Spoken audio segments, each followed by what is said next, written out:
another area. Yeah. Let's take it to the next level down. Obviously, there have been some things where a lot of local people don't understand. My beginning question to you, which was, there is a state level of control over education. Some people think that the state is taking over the local education.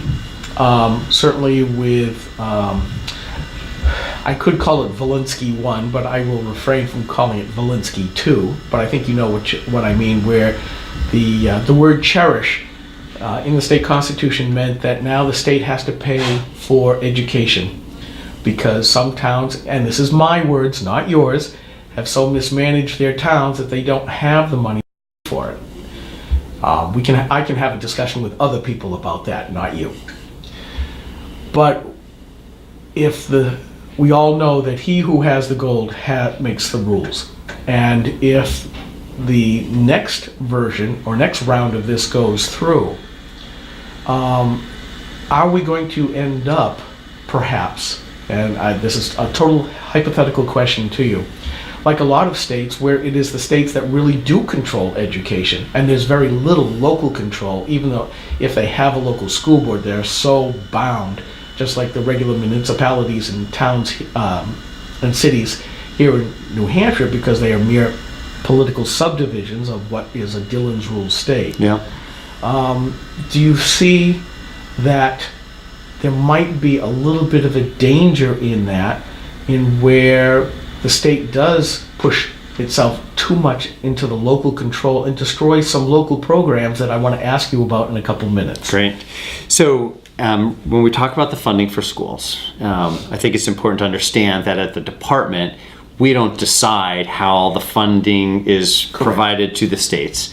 And the resources here, I have them focused mostly on not how much money we get, but what do we do with the money we got, right? It's like we have a certain amount of funding that we receive for every student today and that we're collecting from local taxpayers that's being deployed. So the resources here at the department are focused on making sure that we use that money in a way that stretches every dollar as far as we can and gets the most bang for the buck in terms of the programs we're investing in to make sure that they're going to help move the agenda forward. In terms of, the idea that maybe there's there's not enough funding in the education system and that there is potential for a lawsuit, or that someone would change the formula such that more of the state funding, so you figure about 2/3 of state funding today comes from the local taxpayers and 1/3 of it comes from the state.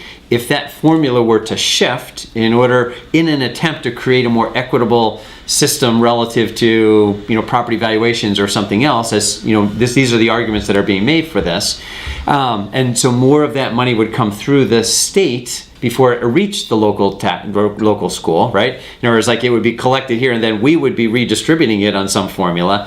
I absolutely agree that there's a concern to make sure that if something like that were to happen, that all of a sudden we don't have a homogeneous system that is defined at the state level. Fair enough. It was a tough question for you. No, it's not a tough question. It's okay. Well, it does put you on point. Yes. But I do understand that you have to do what you're told to do versus I get leeway in this. So well, and I do have a lot of ability to make sure that the resources that we do have to deploy, we deploy well, right? And so I'm making sure that we're deploying those resources well. Okay.